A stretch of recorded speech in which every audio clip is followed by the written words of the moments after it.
مزدورۍ پوښتنه کړې وه ای د کلي خانه ستا غوسه راته لا یاده ده دغه خارو وینه مینه دواړه پکې لوستې ما دغه خارو مینه مینه دواړه پکې لوستې ما ستا د پېښور کوڅه راته لا یاده ده چېرته یې راوړی یم هر څه رانه هېر دي خو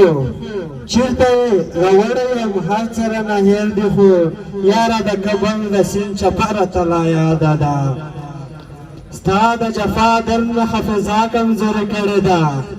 ستا د جفا درد مې حافظه کمزورې کړې ده بس سوا د مینې کلمه راته لا یاده ده بس سوا د مینې کلمه راته لا یاده ده ما چې په ورغوي کې ګل کړی په نکریزو ما چې په ورغوي کې ګل کړی په نکریزو ویې ویل عدل ستا نامه راته لا یاده ده له توجه څخه مو یوه دنیا مننه